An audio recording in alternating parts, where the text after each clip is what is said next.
Good evening to one and all. Very good evening. या AP अकॅडमीच्या online प्लॅटफॉर्मवरती तुमचं सर्वांचं पुन्हा एकदा स्वागत आहे फ्रेंड्स. आपण आहोत ड्रग इन्स्पेक्टर सिरीज मध्ये and now we are beginning with the human anatomy and physiology. So which is a hidden syllabus from the drug inspector.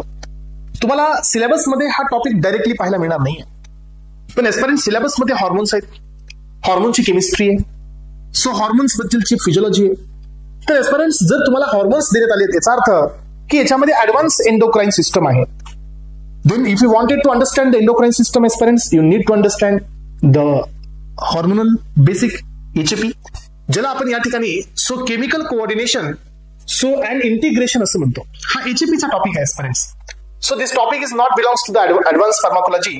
पण ज्याला आपण ऍडव्हान्स फार्माकोलॉजी पाहायला जाऊ त्यावेळेला हा टॉपिक तुम्हाला 100% गरजेचं, म्हणून आपण या टॉपिकला सर्वात पहिल्यांदा सुरुवात करायला जातोय. तर एस्पेरेंट्स मला तुम्ही हे सांगा, एक बेसिक आता इंट्रोडक्शन घेऊन आपण पुढे जाण्याचा प्रयत्न करणार आहोत. हा टॉपिक तसा खूप इंटरेस्टेड आहे, बेसिक आहे, एचपी आहे, त्यामुळे इझिली तुम्हाला अंडरस्टँड होईलच. पण या टॉपिकमध्ये असणारे जे काही कॉम्प्लिकेटेड पार्ट असतील, जसं की आपल्या बॉडीमध्ये सो कॉन सिंड्रोम हा कशामुळे असतो, आपल्या बॉडीमध्ये गॉइटर हे कशामुळे असतं, आपल्या बॉडीमध्ये हायपर अल्डोस्टेरोनिझम म्हणजे काय, हायपोकॅलेमिया, हायपरकॅलेमिया, सो आपल्या बॉडीमध्ये डॉर्फिझम म्हणजे काय, जिगॅन्टिझम म्हणजे काय, तर हे सगळे हॉर्मोन रिलेटेड प्रॉब्लेम्स आहेत. मग आता आपल्याला आधी हे समजून घ्यायचे एस्पेरेंट्स की हॉर्मोन्स म्हणजे कोण. तुम्हाला एक पॉईंट पक्की माहित असायला पाहिजे की आपल्या बॉडीमध्ये फक्त दोनच कॉम्पोनंटला हे इफेक्ट्स आहेत. आपल्या बॉडीमध्ये फक्त दोनच असे कॉम्पोनंट्स आहेत एस्पेरेंट्स ज्यांना हे इफेक्ट देण्यात आलेले आहेत. त्यातील पहिला आहे न्यूरोट्रान्समीटर. जसं की एस्पेरेंट्स की someone is touching to you, कुणीतरी तुम्हाला टच करतंय, हे कुणामुळे समजतं, तर हे समजण्याचं काम आहे just because of the neural conduction. आणि न्यूरल कंडक्शन कोण कॅरी करतं एस्पेरेंट्स, तर यांना जनरेट करणे, यांना प्रोपोगेट करणे हे काम असतं न्यूरोट्रान्समीटर्सचं. याचा अर्थ आपल्या बॉडीमध्ये सो पहिला इफेक्ट जो आहे क्विक रिस्पॉन्स, टच असेल, हीट असेल, सेन्सेशन्स असतील सगळे आपल्या बॉडीचे, तर हे सगळे न्यूरोट्रान्समीटर्समुळे होतात. याचा अर्थ न्यूरोट्रान्समीटर्सला आपल्या बॉडीमध्ये फिजियोलॉजिकल ऍक्शन आहे. अजून एक असा कॉम्पोनंट आहे ज्याला आपल्या बॉडीमध्ये ऍक्शन आहे, दॅट इज कॉल्ड हॉर्मोन. पण हॉर्मोनची जी ऍक्शन आहे ही क्विक आणि फास्ट नाही आहे. तुम्ही मला सांगा, तुमची हाईट कधी वाढली हे तुम्हाला समजलं नाही? समजलं. सो हाईट कधी डेव्हलप झाली, बोन मास हे कधी डेव्हलप झाले, सो आपल्या बॉडीमध्ये आता अल्डोसनचा पिरियड आला, मॅच्युरेशन आलं, हे आपल्याला नाही समजलं. बिकॉज सो हॉर्मोनचे जे इफेक्ट्स असतात एस्पेरेंट्स हे स्लो असतात आणि हे लवकर रिकॉग्नाइज होत नाहीत, पण ते आपल्या बॉडीमध्ये असतात. याचा अर्थ की हॉर्मोनल सिस्टम पण तुमची इफेक्ट देते, पण हा इफेक्ट किंवा हा रिस्पॉन्स एकदम स्लो असतो. त्यानंतर एस्पेरेंट्स जे न्यूरोट्रान्समीटर वाली नर्वस सिस्टम असते ही पण इफेक्ट देते, पण हा इफेक्ट एकदम क्विक आणि फास्ट असतो आणि आपल्याला लगेच समजतो. मग आता तुम्ही क्वेश्चन मध्ये हे पाहू शकता की मग एस्पेरेंट्स आपल्या टोटल होल बॉडीमध्ये किती टाइप्सचे हार्मोन्स आहेत. आपल्या होल बॉडीमध्ये सो मास्टर ग्लँड कोण आहे, आपल्या होल बॉडीमध्ये एंडोक्राइन ग्लँड कोण आहे, आपल्या होल बॉडीमध्ये एक्झोक्राइन ग्लँड्स कोणते आहेत, याच्याबद्दलची आयडिया असणं खूप गरजेचं आहे. मग आता तुम्ही पाहिलं असेल की आपल्या बॉडीमध्ये बेसल मेटाबॉलिक रेट हा कंट्रोल करणारा वेगळा हॉर्मोन आहे, आपल्या बॉडीमध्ये मिनरल कॉर्टिकॉइड्सचं रेग्युलेशन करणारा वेगळा हॉर्मोन आहे, आपल्या बॉडीमध्ये ग्लुकोकॉर्टिकॉइड्सचं कॉन्सन्ट्रेशन रेग्युलेट करणारा वेगळा हॉर्मोन आहे, आपल्या बॉडीमध्ये ब्लड ग्लुकोज लेवलला कंट्रोल करणारा वेगळा हॉर्मोन आहे, आपल्या बॉडीमध्ये वॉटरला प्रिझर्व करणारा वेगळा हॉर्मोन आहे, आपल्या बॉडीमध्ये इन्सुलिनला रेग्युलेट करणारा वेगळा हॉर्मोन आहे, आपल्या बॉडीमध्ये स्लीप सायकलला रेग्युलेट करणारा वेगळा हॉर्मोन आहे, आपल्या बॉडीमध्ये सो ब्रेनमध्ये जे वेकफुलनेस आहे हे रेग्युलेट करणारा वेगळा हॉर्मोन आहे. याचा अर्थ एस्पेरेंट्स आपल्या बॉडीमध्ये मोर दॅन 30+ हॉर्मोन्स असतात आणि प्रत्येकाचा रोल वेगवेगळा आहे. येस, प्रत्येकाचा रोल वेगवेगळा आहे. याच्यामधील काही हॉर्मोन्स हे एंडोक्राइन ग्लँड्स पासून सिक्रेट होतात, तर काही हॉर्मोन्स हे एक्झोक्राइन ग्लँड्स पासून सिक्रेट होतात. मग आता तुम्हाला लक्षात घ्यायचंय, कारण हे बेसिक आहे एस्पेरेंट्स, हे नाही कळालं तर मग पुढे ऍडव्हान्स नाही समजणार आहे तुम्हाला. याचा अर्थ तुम्हाला आधी बेसिक क्लिअर करणं खूप मॅन्डेटरी आहे. आणि हे पहा, सो हे समजून घेण्यासाठीच मी तुमच्या समोर एक डायग्रामॅटिक प्रेझेंटेशन ठेवले एस्पेरेंट्स, ज्या डायग्रामॅटिक प्रेझेंटेशनच्या बेसिसवरती तुमचा हा पॉइंट एक्झॅक्टली क्लिअर होणार आहे. हे लोकेशन्स आहेत, हे आपल्या मेल आणि फिमेल बॉडीमध्ये असणाऱ्या हॉर्मोनचे लोकेशन्स आहेत. सो जोपर्यंत तुम्हाला हॉर्मोनचे लोकेशन सांगता येणार नाही तोपर्यंत कुठून कोणता हॉर्मोन सिक्रेट होतोय हेही तुम्हाला सांगता येणार नाही. तसं आपल्या बॉडीमध्ये मास्टर ग्लँड कोण असतो, आपल्या बॉडीमध्ये मास्टर ग्लँड असतो एंडोक्राइन मध्ये, दॅट इज पिट्युटरी ग्लँड. हा आपल्या बॉडीमधला मास्टर ग्लँड आहे. सो याचं काम आहे वेगवेगळे हॉर्मोन सिक्रेट करणे आणि सगळ्या कॅस्केड मेकॅनिझमला रेग्युलेट करणे. आपल्याला तो बी पाहायचा आहे. सो आपल्या बॉडीमध्ये ब्रेन मध्ये मास्टर ग्लँड सोडून अजून कोण असतो, आपल्याकडे एक असतो, तुम्हाला माहित असू द्या, स्लीप सायकलला इंड्यूस करणारा एक पिनाइल ग्लँड असतो, तोही आपल्याला बघायचा आहे. थायरॉइड कुठे असतो, पॅराथायरॉइड कुठे असतो, सो ऍड्रनल कॉर्टेक्सचे ग्लँड्स कुठे असतात, त्यांच्या लेयर्स कोण आहेत, हे सगळंच्या सगळं अधिक ओव्हरव्ह्यूमध्ये मी क्लिअर करेल. त्याच्यानंतर मी एका पाठोपाठ एक एक टॉपिककडे जाणार आहे आणि हा सगळ्याच्या सगळा पोर्शन एस्पायरंट तुमच्या एक्झाम पॉईंट ऑफ व्ह्यूनी खूपच जास्त इम्पॉर्टंट आहे. तर एस्पायरंट्स लक्षात घ्या, इथं माझ्याकडे एक मेल बॉडी आहे आणि एक सेकंड फिमेल बॉडी आहे. आधी आपण लिस्ट करू की कोणते हार्मोन्स कुठे आहेत आणि त्याच्या अकॉर्डिंगली नंतर त्याच्या फंक्शनच्या मध्ये डिसेंड करू. राईट. सी, तर आपल्या ब्रेन मध्ये सगळ्यात पहिल्यांदा असतो हा master Gland, that is called as a pituitary Gland. Pituitary Gland मध्ये 2 लोब असतात एस्पायरंट्स, तसे त्याच्यामध्ये मेनली 3 असतात, पण आपण बऱ्याच रेफरन्सेस मध्ये पाहतो देर आर 2 लोब्स. एक असतो अँटेरियर पिट्युटरी आणि सेकंड वन असतो पोस्टेरियर पिट्युटरी. तर एस्पायरंट्स लक्षात घ्या, हा जो पिट्युटरी ग्लँड आहे हा मास्टर ग्लँड आहे, पण हा पिट्युटरी ग्लँड जिथं कनेक्ट होतो तो सेंट्रल नर्वस सिस्टमचा पार्ट असून that is called hypothalamus. Pituitary gland आणि हायपोथॅलॅमसच्या मध्ये एक स्टाल्क असतं aspirant, that stalk is called as a infundibula. आणि हे एकच असं लोकेशन असतं आपल्या बॉडीमध्ये जिथं नर्वस सिस्टम आणि एंडोक्राइन सिस्टम एकामेकाला अटॅच असते. आणि पिट्युटरी ग्लँडचे जेवढे कंट्रोल आहेत एस्पायरंट्स हे सर्व हायपोथॅलॅमसला दिले गेले. याचा अर्थ हायपोथॅलॅमस हा कंट्रोल करतो की पिट्युटरी ग्लँड मधून कोणते हॉर्मोन्सचं सिक्रेशन करायचंय. म्हणून हा आपल्या बॉडीमध्ये जो मास्टर ग्लँड आहे त्याचा मास्टर कोण असतो, तर त्याचा मास्टर असतो हायपोथॅलॅमस. मग आता पाहूया आपण की हायपोथॅलॅमस सोडून अजून आपल्या ब्रेनमध्ये कोण आहे. तर स्लीप रेग्युलेटिंगचा जो हॉर्मोन असतो दॅट इज मेलाटोनिन, त्याला सिक्रेट करणारा हा तुमचा पिनाइल ग्लँड असतो. तर इथे थायरॉइड मध्ये आल्यानंतर इथं आपल्याकडे फ्रंट साइडनी हे थायरॉइड ग्लँड असतो, ज्याच्यामधून आपल्याला 3 हार्मोन मिळतात aspirants. First one is T3. T3 stand for triiodothyronine. Second one असतो T4, that is tetraiodothyronine. आणि लास्ट वन असतो दॅट इज कॅल्सिटोनिन. असे 3 हार्मोन तुम्हाला कुठून मिळतात, ह्या थायरॉइड मधून मिळतात. त्याच्यामध्ये पण डिफरन्स आहे एस्पायरंट्स. T3, T4 हे हार्मोन्स असतील हे तुम्हाला फोलिक्युलर सेल्स पासून पाहायला मिळतात, आणि जो कॅल्सिटोनिन असतो तो तुम्हाला पॅराफोलिक्युलर सेल पासून पाहायला मिळतो. याच्या एक्झॅक्टली पाठीमागच्या साईडला म्हणजे पोस्टेरियर साईडला पॅराथायरॉइड ग्लँड असतो आणि पॅराथायरॉइड ग्लँड हा सिक्रेट करतो पॅराथायरॉइड हार्मोन. आतापर्यंत आपण पहिला पिनाइल, तर पिनाइल ग्लँड मधून तुम्हाला एक मिळत असतो मेलाटोनिन आणि सेकंड मिळत असतो सेरोटोनिन. हे 2 हार्मोन इथून रिलीज होतात एस्पायरंट्स. पिट्युटरी ग्लँडचे हार्मोन्स मी सांगतो, अजून सांगितले नाहीत कारण ते खूप मोठा पार्ट आहे, त्याला आपण एक्सप्लेन करू. इथं आपल्याला 4 हार्मोन्स मिळाले, T3, T4, कॅल्सिटोनिन आणि PTH. थोडंसं खाली आलो एस्पायरंट्स, इथं आपल्या हार्टच्या साईडला हा आपला इम्युन सिस्टमचा हार्मोन असतो, that is called the thymosin hormone which is secreted from the thymus Gland. तर हा थायमस ग्लँड आहे तुमच्या समोर दिसतोय तो. त्यानंतर आपण थोडं खाली आलो एस्पायरंट्स, तर आपल्याकडे दोन्ही साईडला या ठिकाणी पेअर ऑफ किडनी आहे. या किडनीच्या वरती एक टोपी आहे पहा, कॅप आहे, and that cap is called as adrenal gland or adrenal cortex, adrenal gland. आणि ह्या adrenal glandच्या मध्ये 3 लेयर्स असतात, पण तसे 4 असतात. त्यातील पहिली सगळ्यात बाहेरची असते झोना ग्लोमेरुलासा, त्याच्यानंतर असते मधली झोना फॅसिक्युलेटा, त्याच्यामध्ये असते रेटिक्युलॅरिस आणि त्याच्यामध्ये असतो मेडुला. आणि या प्रत्येक लेअर मधून एक हार्मोन सिक्रेट होत असते. सगळ्यात बाहेरचा आहे तो आहे ग्लोमेरुलासा, जिथून तुम्हाला मिनरलोकॉर्टिकॉइड्स म्हणजे अल्डोस्टेरॉन सिक्रेट होताना पाहायला मिळतो. सेकंड असतो जो याच्या मधली लेअर असते दॅट इज द झोना फॅसिक्युलेटा, जिथून तुम्हाला ग्लुकोकॉर्टिकॉइड सिक्रेट होताना पाहायला मिळतं, ज्याच्यामध्ये कॉर्टिसोन, हायड्रोकॉर्टिसोन, कॉर्टिसोल या आपण त्याचे एक्झाम्पल्स पाहतो. त्याच्यामध्ये अजून एक लेअर असते सगळ्यात इनर वाली दॅट इज फॅसिक्युलेटा. तर रेटिक्युलॅरिस याच्यामधून तुम्हाला सेक्स हॉर्मोन्स पाहायला मिळतात. येस, याच्यामध्ये अँड्रोजन्स सगळ्यात मेन असतात, अँड्रोजन्स, इस्ट्रोजन्स स्मॉल अमाऊंट मध्ये. आणि त्याच्या मधली जी लेअर असते दॅट इज मेडुला. तर मेडुला मधून तुम्हाला एस्पायरंट्स ऍड्रेनलिन हे हार्मोन सिक्रेट होताना पाहायला मिळतो, ऍड्रेनलिन नॉर ऍड्रेनलिन. तर असे 4 हार्मोन तुम्हाला इथून मिळाले एस्पायरंट्स या ठिकाणी. यानंतर पहा इथं आहे तुमचा हा पॅनक्रिया. पॅनक्रियाज मध्ये तुम्हाला 4 प्रकारचे सेल्स पाहायला मिळतात. यातील पहिला असतो अल्फा सेल जो सिक्रेट करतो ग्लुकॅगॉन. सेकंड असतो बीटा सेल जो सिक्रेट करतो इन्सुलिन. थर्ड वन असतो डेल्टा सेल जो सिक्रेट करतो सोमॅटोस्टॅटिन. आणि त्याच्यानंतर असे aspirants that is the acinar cells. Acinar cells जे तुमचे एक पॉलिपेप्टाइडचा एक हार्मोन इथून सिक्रेट करतात. आणि हे 3 हार्मोन जे असतात याच्यामधले हे एंडोक्राइन मधून सिक्रेट होतात. आणि एक हार्मोन हा एक्झोक्राइन असतो. एंडोक्राइन एक्झोक्राइन काय आहे हे पण आपण पाहूया, जस्ट वेट अँड वॉच.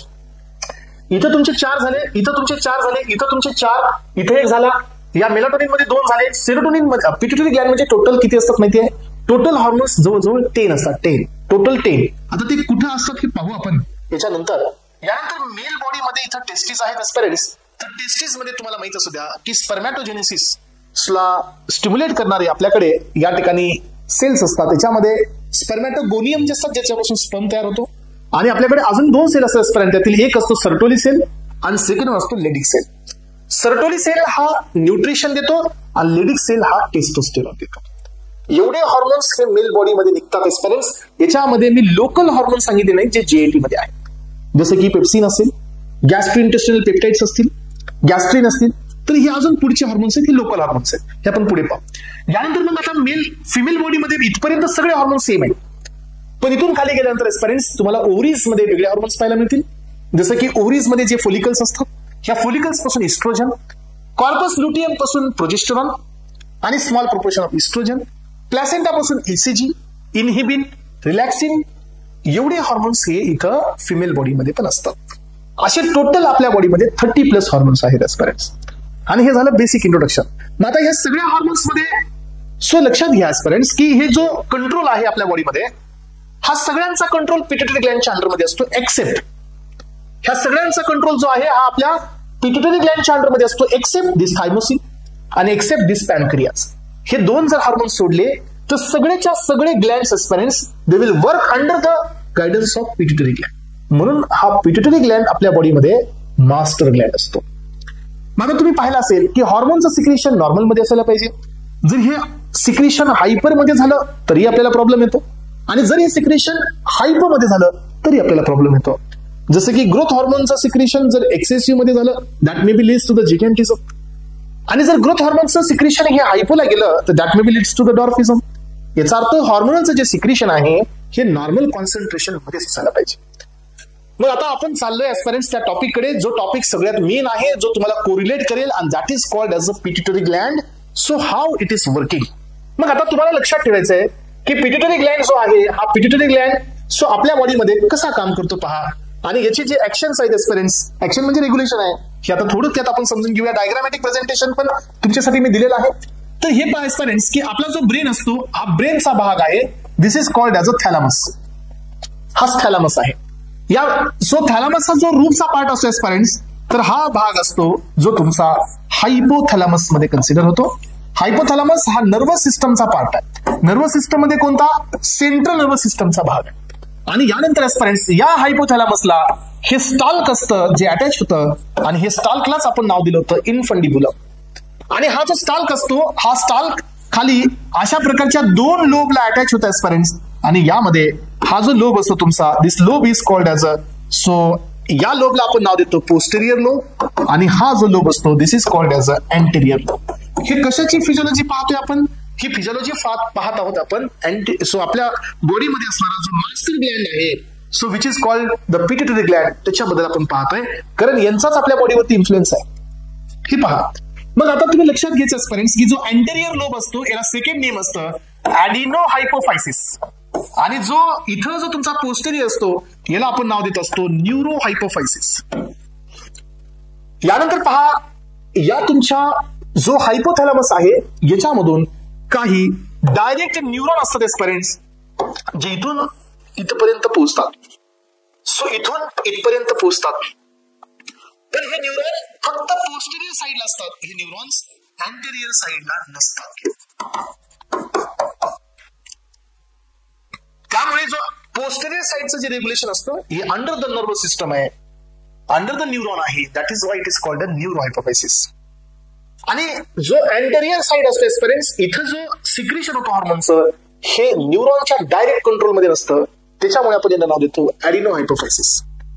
मग आता आपल्याला हे पाहायचंय की जर समजा या पोस्टेरियर ग्लँड मध्ये माझे काही सेल्स आहेत, एंडोक्राइन सेल्स आहेत, जसं की इथं मी तुम्हाला दाखवतो, याचं पहिला सेल आहे दॅट इज सोमॅटोट्रोफ.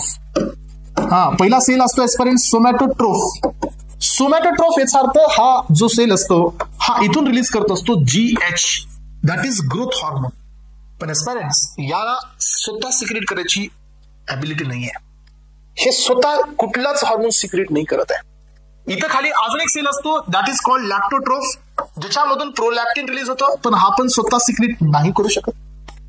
याच्या खाली आलं तर अजून एक सेल असतो दॅट इज गोनॅडोट्रोफ, जो की GnRH, that is gonadotrophin releasing हॉर्मोनला सिक्रेट करतो, पण हा पण स्वतः सिक्रेट नाही करू शकत आहे. यानंतर आहे थायरोट्रोफ, जिथून TSH रिलीज होत असते एस्पेरेंट्स, पण हा स्वतः सिक्रेट नाही करू शकत.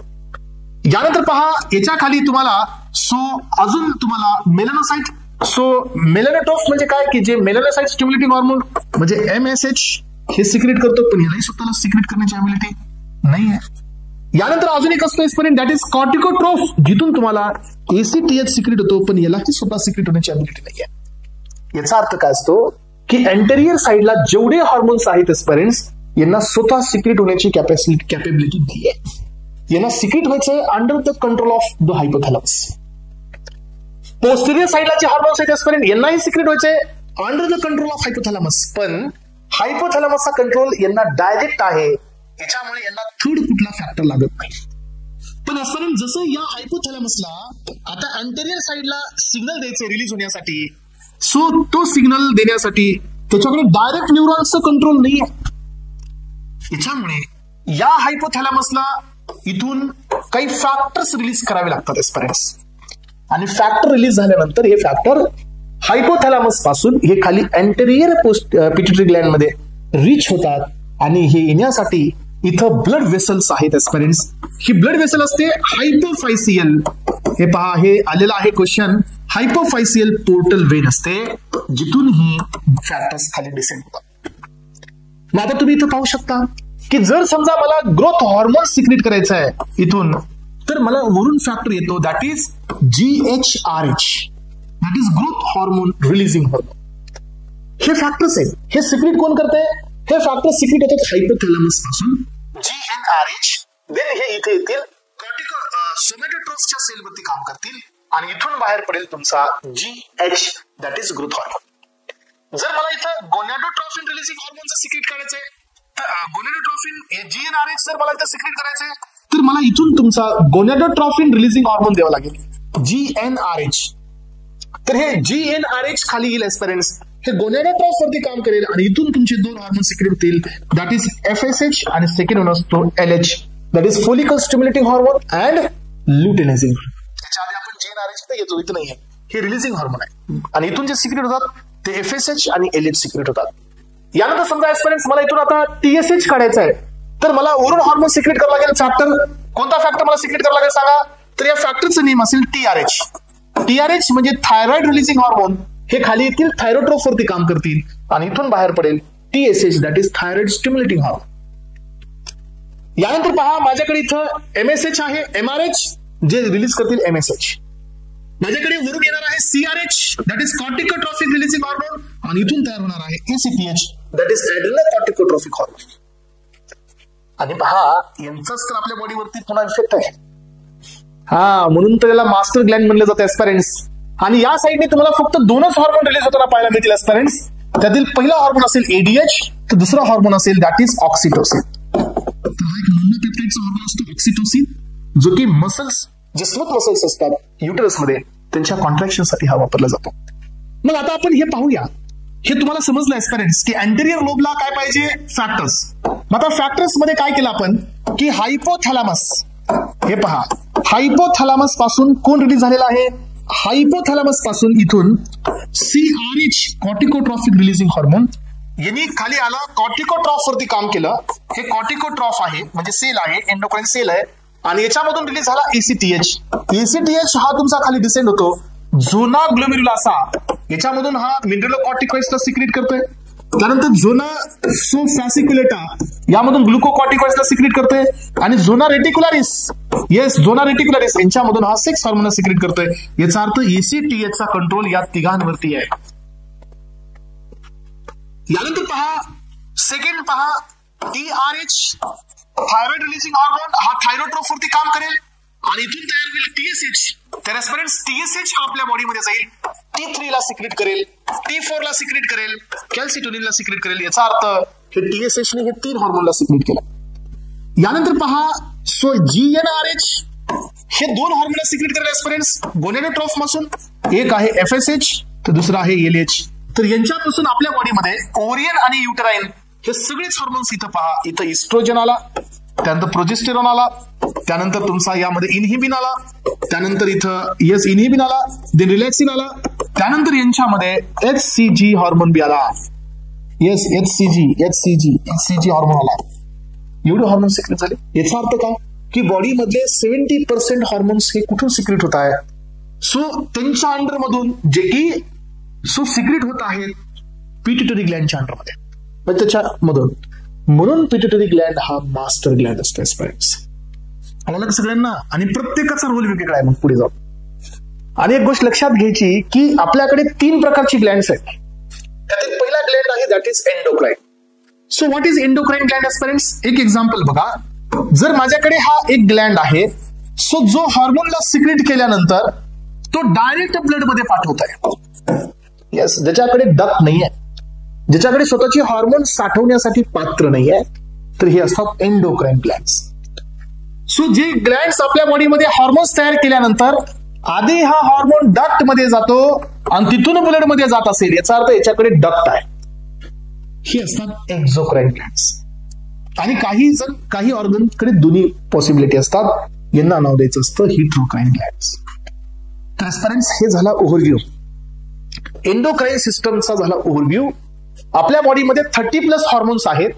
So pituitary gland, pineal gland, thyroid gland, parathyroid gland, thymus gland, adrenal cortex, zona glomerulosa, fasciculata, reticularis, medulla. त्यानंतर खाली आलो. सो त्याच्यामध्ये आपण मेल बॉडीमध्ये लेडिक सेल्स आहेत, जिथून सिक्रेट होतात टेस्टोस्टेरॉन. फिमेल बॉडीमध्ये इथपर्यंत सेम आहे. तिथून खाली गेलात तर तुम्हाला लक्षात येतं की प्लॅसेंटामधून काही हॉर्मोन सिक्रेट होतात. सो काही हॉर्मोन फोलिक्युलाई मधून सिक्रेट होतात, तर काही हॉर्मोन हे ओव्हरी मधून सिक्रेट होतात, फोलिकल्स मधून. करेक्ट. सो प्लॅसेंटाचे हॉर्मोन्स असतात. मग ते मेरिस्टम सायकलच्या मध्ये किती हॉर्मोन्स कधी कोणता हॉर्मोन सिक्रेट होता एस्पिरंट्स हे आता पुढे आपण पाहणार आहोत. तर अशा प्रकारे हा कम्प्लीट ओव्हरव्ह्यू तुमचा या ठिकाणी मी घेतलेला आहे aspirants. Now we will move towards our theory part. आणि या थेरी पार्टच्या मध्ये हे सगळ्याच्या सगळा पोर्शन तुम्हाला रिपीट येणार आहे. आलं लक्षात? सो आता आपण चाललोय आपल्या टॉपिक कडे, जिथून आपण आलेलो आहोत एस्पिरंट्स. सो चॅप्टरचं नेम आहे केमिकल कोऑर्डिनेशन अँड इंटिग्रेशन. हे एंडोक्राइन सिस्टमचाच एचएपी आहे.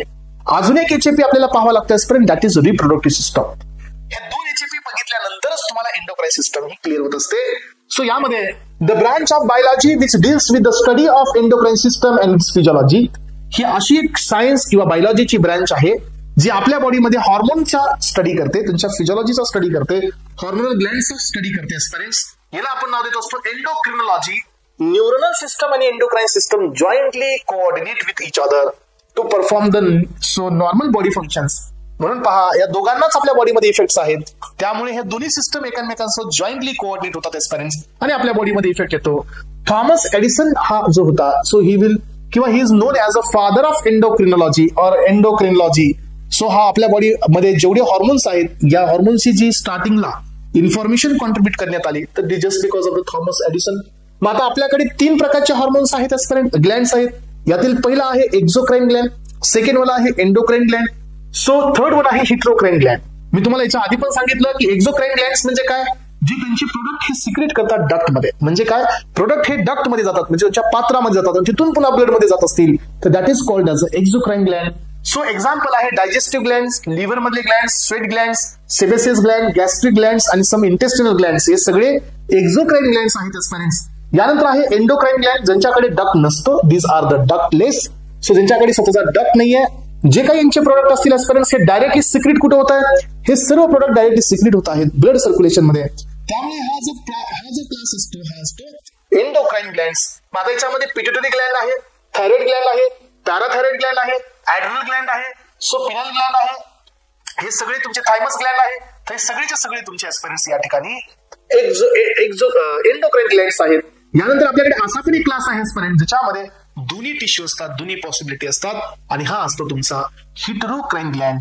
तर हिट्रोक्राइन ग्लँड मध्ये आपल्या बॉडीमध्ये एक फेमस एक्झाम्पल आहे, that is the pancreas. Pancreas हा आपल्या बॉडीमध्ये हिट्रोक्राइन ग्लँड असतो. सो यानंतर पहा एस्पिरंट्स, आपल्या बॉडीमध्ये हॉर्मोन कोण आहे. Yes, what is the meaning of hormone. So hormone was discovered by the scientist that is Bayliss and Starling. हा सायंटिस्ट होता ज्यांनी हॉर्मोनचं डिस्कवरी केली 1902 मध्ये. आणि या हॉर्मोनला सर्वात पहिल्यांदा यांनी नेम देण्यात आलं प्रायमरी मेसेंजर, और it is also called as a chemical messenger. पहिल्यांदा यांनी असं नाव दिलं एस्पिरंट्स, कारण का आपल्या बॉडीमध्ये दोघांनाच इफेक्ट आहे. त्यातील पहिला होता तो म्हणजे न्यूरो ट्रान्समिटर, आणि दुसरा होता या ठिकाणी असणारा हॉर्मोन गॅस. सो फर्स्ट डिस्कवर जो हॉर्मोन करण्यात आला, तर तो होता सिक्रेटिन एस्पिरंट्स. सो स्टेरॉइडल जेवढे हॉर्मोन्स आपल्या बॉडीमध्ये आहेत, अल्डोस्टेरॉन, त्यानंतर पहा टेस्टोस्टेरॉन, त्यानंतर पहा प्रोजेस्टेरॉन, त्यानंतर पहा इस्ट्रोजन, इस्ट्राडायोल, इस्ट्राट्रायोल्स, कॉर्टिसोन, हायड्रोकॉर्टिसोन, कॉर्टिसोल हे सगळेच्या सगळे एस्पायरेंट्स स्टेरॉइडल हॉर्मोन्स आहेत. तर हे सगळेच्या सगळे हॉर्मोन्स हे एक स्टार्टिंग प्रोडक्ट पासून बनवले जातात आणि this is called cholesterol. Very very very important point aspirants हा एक्झाम मध्ये येऊ शकतो की जेवढे स्टेरॉइडल हॉर्मोन्स असतात यांचं सिंथेसिस कोलेस्टेरॉल पासून होतं. कॅटेकोलामाइन्सचे पण आपल्याकडे काही हॉर्मोन्स आहेत एस्पायरेंट्स. कॅटेकोल म्हणजे कोण असतं? ज्यांच्याकडे बेन्झिन रिंग असते आणि त्याच्यावरती 2 OH असतात, 3,4 डायहायड्रॉक्सी बेन्झिन असते, that is called as a catechol. तर आपल्याकडे कॅटेकोलचे पण हॉर्मोन्स आहेत. कॅटेकोल्स मध्ये निफिनेफ्रिन आहे, नॉरएपिनेफ्रिन आहे, डोपामिन आहे. हे या ठिकाणी न्यूरो ट्रान्समिटर्स पण आहेत aspirants and this all are recognised as a hormones. यांना आपण हॉर्मोन्स बी म्हणतो. सो मग आता याच्यामध्ये एंडोक्राइन ग्लँडची लिस्ट आपण पाहतोय.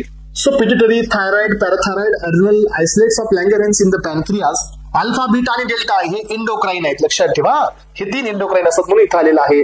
गॅस्ट्रोइंटेस्टिनल lining, pineal gland, thymus gland आणि गोनॅड्स. गोनॅड्स म्हणजे काय असतात एस्पायरेंट? जे हॉर्मोन्स जे ग्लँड्स हे आपल्या सेक्शुअल रिप्रोडक्टिव्ह सिस्टम मध्ये किंवा सेक्शुअल रिप्रोडक्शन मध्ये त्यांचं काम असतं त्याला आपण गोनॅड्स असं म्हणतो. मग आता याच्यामध्ये जो पहिला आपल्या बॉडीमध्ये जो पार्ट येतोय तो येतो हायपोथॅलॅमस. तुम्ही म्हणाल सर हा तर सेंट्रल नर्वस सिस्टमचा पार्ट आहे, मग हा हायपोथॅलॅमस आपण एंडोक्राइन मध्ये का पाहतोय? कारण काय एस्पायरेंट्स आपल्याकडे जी एंडोक्राइन बॉडी आहे त्याला रेग्युलेट करणारी जे नर्वस सिस्टम आहे दॅट इज कॉल्ड हायपोथॅलॅमस, म्हणून आपण याला इथे घेतलेलं आहे. So hypothalamus is a major integrating link. म्हणून तर इथं पहा ही एक मेजर लिंक आहे in between the nervous tissue and the endocrine system. म्हणजे नर्वस सिस्टम आणि एंडोक्राइन सिस्टमच्या मधली ही लिंक आहे एस्पायरेंट्स. सो हॉर्मोनच्या याच्यामध्ये 2 प्रकार इथून आपल्याला पाहायला मिळतात. एक असतं रिलीजिंग हॉर्मोन आणि सेकंड वाला असतो इनहिबिटिंग हॉर्मोन.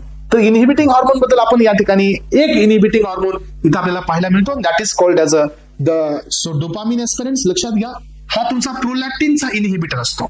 येस, प्रोलॅक्टिनचा इनहिबिटर याचा अगेन्स्ट आपण देतो दॅट इज ब्रोमोक्रिप्टिन.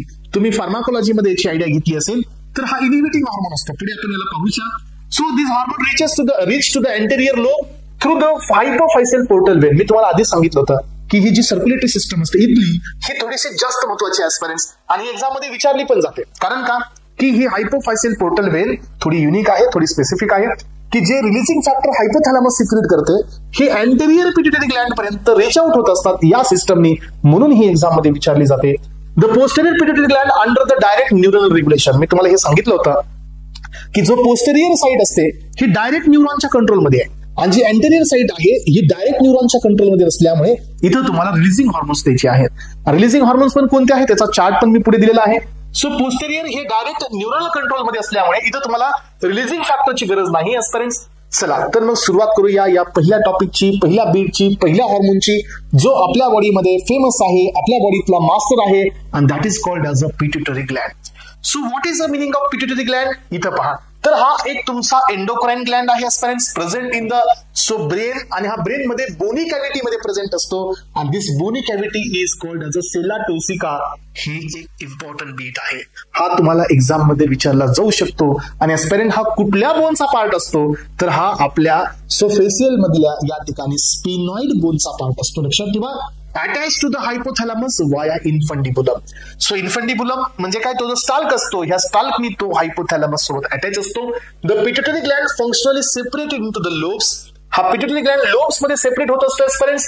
याच्यामध्ये जो लार्जर असतो तो अँटेरियर असतो, त्यालाच आपण सेकंड नेम दिलं होतं ॲडिनो हायपोफायसिस आणि जो स्मॉलर असतो तो असतो पोस्टेरियर. यांना आपण नाव दिलं होतं न्यूरो हायपोफायसिस. तर हे डायग्रामॅटिक प्रेझेंटेशन तुम्हाला असा दिसतो.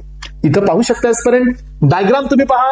यामध्ये जो इकडला जो तुमचा आहे हा तुमचा पोस्टेरियर आहे का अँटेरियर? ह्या अँटेरियर आहे. सो या साईडचा जो आहे तो कोण आहे? पोस्टेरियर लोब आहे. मग आता पोस्टेरियर लोबचा जो कंट्रोल आहे हा डायरेक्ट न्यूरल सिस्टमच्या अंडरमध्ये आहे. अँटेरियर लोबचा जो कंट्रोल आहे हे रिलीजिंग फॅक्टरच्या अंडरमध्ये आहे. दोन्हीही अंडर कंट्रोल आहेत कुणाच्या? हायपोथॅलॅमसच्याच. सो इथं हा इन्फंडिबुलम आहे aspirants. So this anterior lobe is called as a adenohypophysis आणि जो पोस्टेरियर लोब असतो यांना आपण नाव देत असतो न्यूरो हायपोफायसिस. अशी यांना नावं आहेत आणि हे इन्फंडिबुलमचा पार्ट आहे. याच्यामध्ये पण तुम्हाला याचे लोकेशन्स पहा. सो ही पज ट्युबरेलिस म्हणजे काय? हे ट्यूबचा पार्ट. देन इंटरमिडिया म्हणजे हा मधला भाग आणि डिस्टलिस म्हणजे खालचा भाग. लोबचे असे 3 लोकेशन असतात. पण मला वाटत नाही की एवढ्या डिटेलमध्ये तुम्ही जावं, याची काही गरज नाही एस्पायरेंट्स. मग आता आपण पाहतोय hormones of pituitary Gland. Pituitary Gland मध्ये किती हॉर्मोन्स आहेत एस्पायरेंट्स हे आपण सध्या पाहणार आहोत. मग आता आपल्याकडे टोटल लोकेशन लोब्स आहेत 2, त्यातील एक आहे ॲडिनो तर दुसरा आहे न्यूरो. मग आता आपण पहिला क्लास कोणता पाहतोय पहिला कॉलम आहे आपल्याकडे पार्ट ऑफ पिट्युटरी साइट. मग आपल्याकडे दोन आहे, एक आहे ऍडिनो हायपोफायसिस, याला आपण नाव दिलं पिट्युटरी ग्लॅंडचा अँटेरियर, आणि दुसरा आहे न्यूरो. मग पहिला घेतला आपण ऍडिनो हायपोफायसिस. याच्यामध्ये सेल टाईप मध्ये सोमॅटोट्रोफ. बघा एवढं बेसिक माहित असेल तर मग मला वाटतं कुठून बी क्वेश्चन येऊ द्या, तुम्ही त्याला टॅकल करू शकता. सोमॅटोट्रोफ हा ऍडिनो हायपोफायसिस मधला एक सेल आहे. तुम्हाला मी दाखवलं होतं बघा की त्याच्यामध्ये सेल असतात जिथं हे हार्मोन सिंथसाइज होतात ऍडिनो अँटेरियर लोब मध्ये, आणि त्याच्यामध्ये हा पहिला सेल आहे तुमचा सोमॅटोट्रोफ. सोमॅटोट्रोफला रिलीजिंग हार्मोन कोण लागतो? Growth hormone releasing hormone, that is GHRH. हे कोण सिक्रेट केला? हा हायपोथॅलॅमसने दिला. हायपोथॅलॅमसने दिला. सो GnRH ने कुणाला सिक्रेट केला? ग्रोथ हार्मोनला सिक्रेट केलं. याचं नाव आलं सोमॅटोट्रोपिन. सोमॅटोट्रोपिन म्हणजे कोण?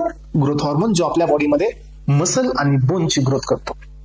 यानंतर पायस्परेंट्स दुसरा जो तिथं सेल होता तो होता थायरोट्रोफ. थायरोट्रोफ वरती रिलीजिंग हार्मोन होता थायरोट्रोपिन रिलीजिंग हार्मोन, आणि सिक्रेट झाला TSH, that is so thyroid stimulating hormone. यानंतर पायस्परेंट्स या ठिकाणी ग्रोथ हार्मोनचा एक इनहिबिटर होता सोमॅटोस्टॅटिन. दोन इनहिबिटरी असतात आपल्याकडे, एक डोपामिन आणि दुसरा somatostatin. So please make a clear difference aspirants. हे येतं एक्झामला फिक्स. सोमॅटोस्टॅटिन हा ग्रोथ हार्मोनचा इनहिबिटरी हार्मोन आहे. येस, आणि डोपामिन हा प्रोलॅक्टिनचा इनहिबिटरी हार्मोन आहे. There are two inhibitory hormones in our body. First one is somatostatin, second one is dopamine. Somatostatin हा ग्रोथ हार्मोनचा इनहिबिटिंग हार्मोन आहे, आणि डोपामिन हा प्रोलॅक्टिनचा आहे जो मिल्क प्रोडक्शनचं काम करतो. त्यामुळे मी याला इथं दिलंय की हे याचा इनहिबिटर आहे. येस.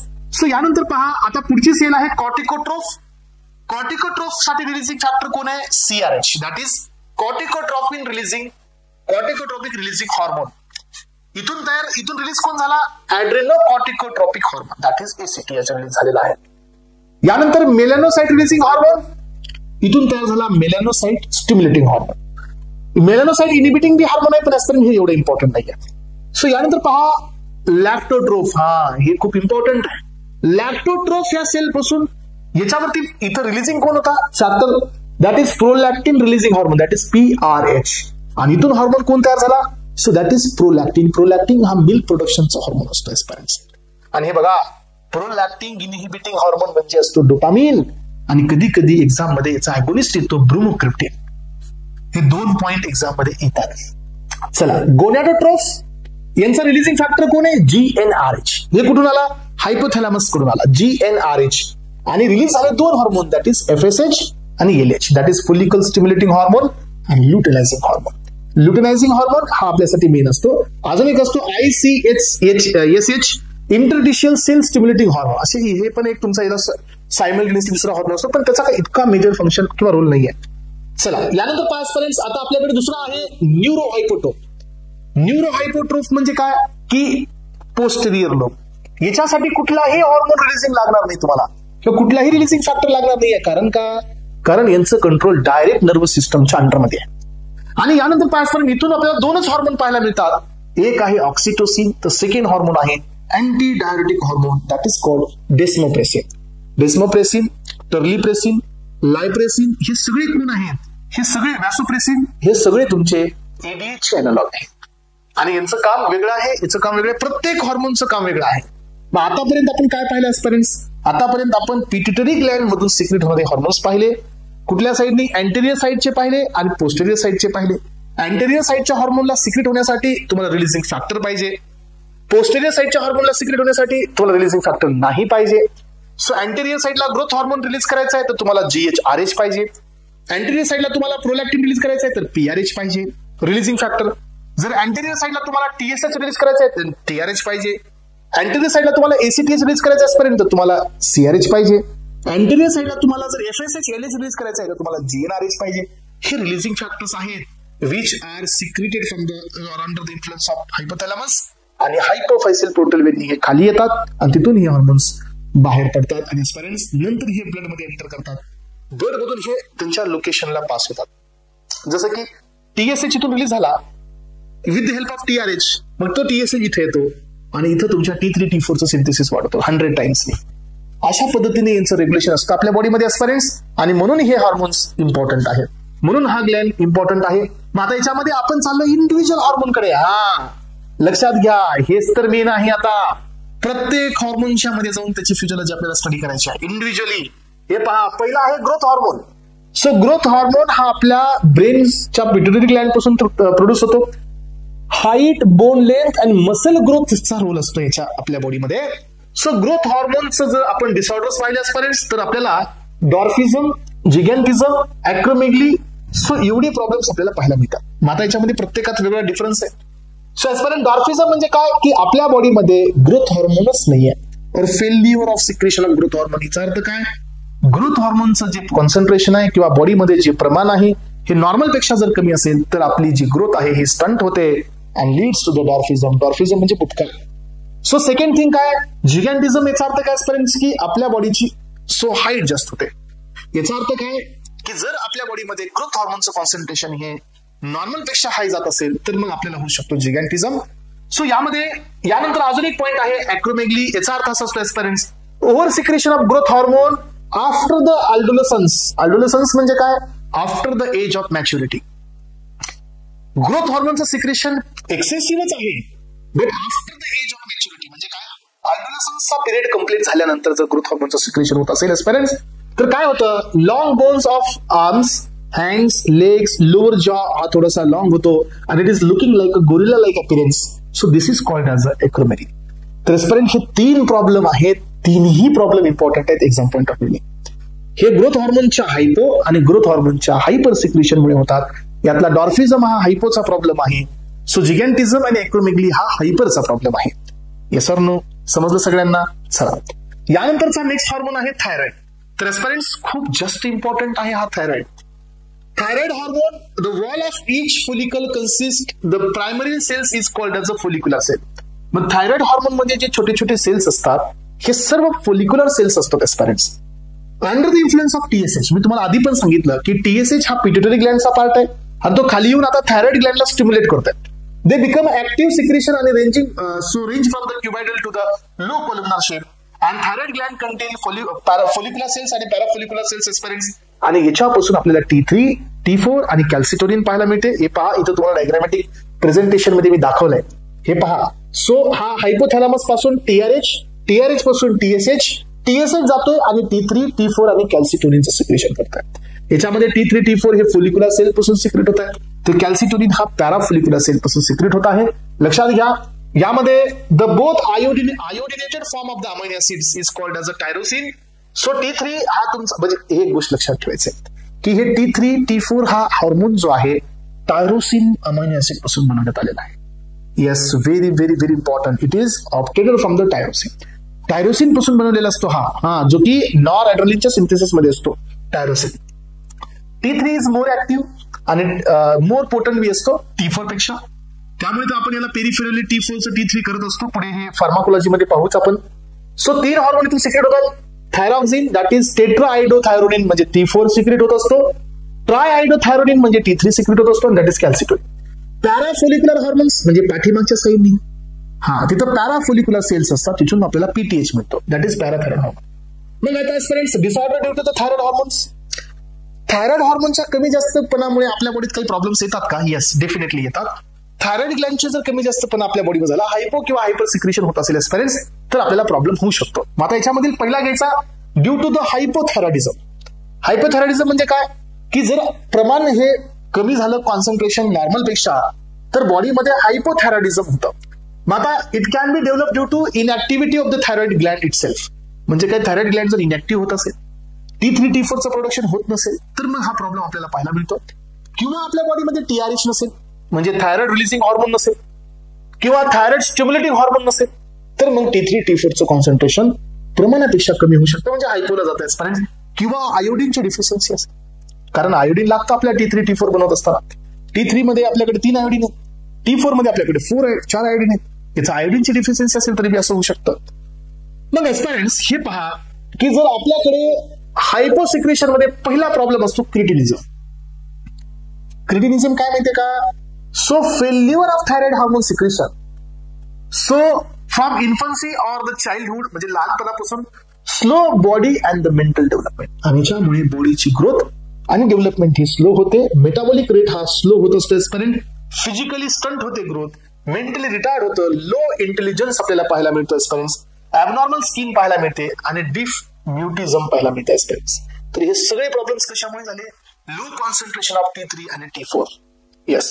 यानंतर पहा सेकंड प्रॉब्लेम आहे mics oedema, that is the girls disease. हे पण हायपोसिक्रेशन मुळेच होत असतो.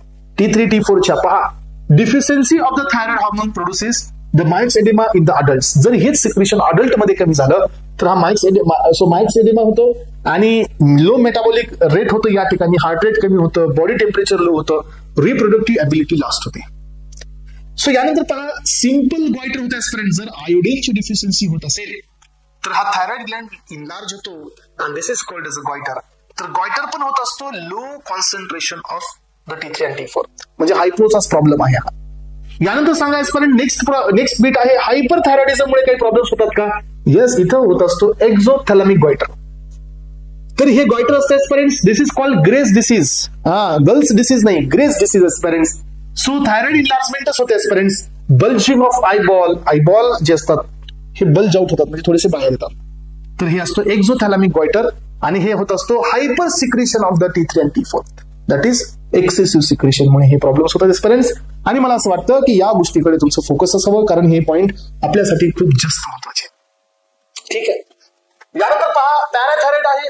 The between thyroid follicles so there are present of C cell, that is parafollicular cell. हे पॅराथायरॉइड नाही असं पॅराफोलिक्युलर सेल आहे. पॅराफोलिक्युलर सेल्स प्रेझेंट आहे ज्याच्यामधून रिलीज होत असतं कॅल्सिटोनिन. कॅल्सिटोनिन हा नावातच आहे एस्पिरंट्स की हा एक हार्मोन असा आहे जो आपल्या बॉडीमध्ये कॅल्शियमचं रेग्युलेशन करतो. That is why it is called calcitonin. So aspirants हा कॅल्शियमचं रेग्युलेशन करतो secreted from the parafollicular cell आणि पॅराफोलिक्युलर हार्मोन बी याला म्हणलं जातं. This is not the parathyroid, parafollicular, right. Calcium promote deposition of the blood calcium into the matrix of the bone. म्हणजे हे blood कडून कॅल्शियम बोन कडे पाठवतो, म्हणजे बोन फॉर्मेशन साठी काम करतो. ब्लड मधलं कॅल्शियम लेवल कमी करतं. पीटीएच सो पॅराथायरॉइड जो आहे तुमचा स्टिम्युलेट करतो kidney to release the another hormone that is calcitriol. कॅल्सिट्रायलला हा म्हणजे कॅल्सिट्रायल हा कोण असतो? विटामिन D3 असतो. त्याचा हा सिक्रेशन प्रमोट करतो. Calcitriol stimulate the increase of absorption of calcium so from the food from the gastrointestinal tract help in the increasing the blood calcium level. Calcitriol म्हणजे विटामिन D3 असतं कारण हे blood calcium level वाढवतो. कॅल्सिटोनिन जो असतो हा आपल्या ब्लड मध्ये जे कॅल्शियम आहे हे बोन मध्ये पाठवतो. लक्षात घ्या पेरेंट्स, इथं तुम्हाला माहिती असू द्या की पीटीएच म्हणजे पॅराथायरॉइड हार्मोन आणि पॅरासेल्युलर हार्मोन म्हणजे हा पीसीएच असतो. हे एकामेकाचे वेगळे फिजिओलॉजिकल अँटागोनिस्ट असतात कारण यांचे फंक्शन हे एक्झॅक्टली अपोजिट असतात. म्हणून सो या दोघांचे फंक्शन कुठे समजतील ज्यावेळेला आपण एंडोक्राइन सिस्टम मध्ये होमिओस्टॅसिस पाहूया, तिथं तुम्हाला हा पार्ट क्लिअर होऊन जाईल.